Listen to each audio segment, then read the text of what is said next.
நாம் இன்றைக்கி பார்க்க போகிறது இன்ஸ்டண்ட்டான பாலக் புலாவ். ரொம்ப ஹெல்த்தியாக எப்படி பண்ணுறதுன்னு பார்க்கலாம்.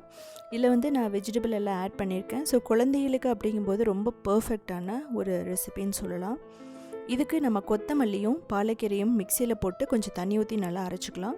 இதுக்கப்புறம் பேனை சூடு பண்ணிவிட்டு ஆயில் ஊற்றிட்டு பட்டை, கிராம்பு, ஏலக்காய், அதுக்கப்புறம் ஜீரகம் இதெல்லாம் போட்டுட்டு நல்லா வதக்கலாம். அப்புறம் பச்சை மிளகாய், இஞ்சி, பூண்டு, அதுக்கப்புறம் பே லீஃப், இதுக்கப்புறம் வெங்காயம், கேரட், பீன்ஸ் இதெல்லாம் நம்ம போட்டுக்கலாம்.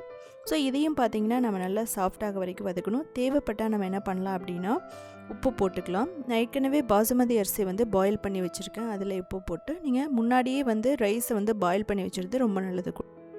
இந்த கேரட்டுக்கும் பீன்ஸுக்கு பார்த்திங்கன்னா நீங்கள் எதுவுமே ஆட் பண்ண வேண்டியதில்லை. தண்ணியெல்லாம் வேகிறதுக்கு இதுலேயே வெந்துடும். இப்போது நம்ம அரைச்சி வச்ச அந்த பாலக்கீரையை வந்து ஊற்றிடலாம் அதில். ஸோ இதில் ஊற்றிட்டு நம்ம என்ன பண்ணணும்னா ஒரு 2-3 நிமிஷம் நல்லா வந்து இதை வதக்கணும்.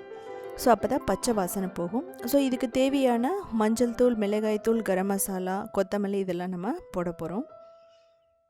ஸோ இது கொஞ்சம் வந்து நல்லா சுண்டி வரணும்.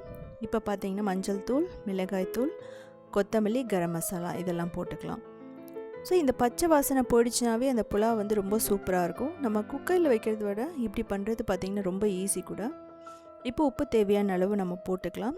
இப்போது மேக்ஸிமம் நமக்கு ரெடி ஆகிடுச்சு. அந்த பாலக் பியூரி நல்லா வந்து சுண்டி வந்துடுச்சு. இப்போ நம்ம என்ன பண்ணலாம் அப்படின்னா நம்ம அரிசியை போட போகிறோம்.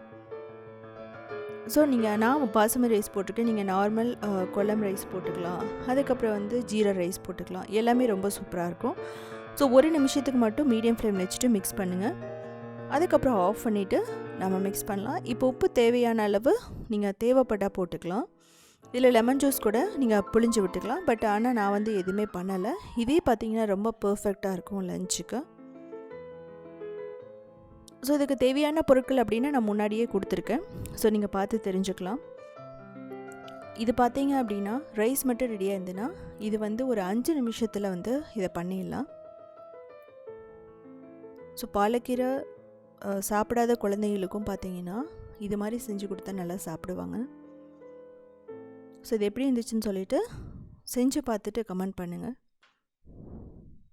இதுக்கு பார்த்திங்கன்னா நமக்கு சைட் டிஷ் அப்படின்னா நம்ம ரைத்தா எடுத்துக்கலாம். அதாவது வெள்ளரிக்காய் ரைத்தா, கேரட் ரைத்தா, ஆனியன் ரைத்தா கூட நம்ம எடுத்துக்கலாம். ரொம்ப நல்லாயிருக்கும். லஞ்ச் பாக்ஸ் கொடுத்து விடும்போது தயிரில் கொஞ்சம் நீங்கள் ரைத்தாவில் சுகர் போட்டுட்டால் கெட்டு போகாது. அதுவும் இல்லாமல் புளிப்பாகவும் இருக்குது.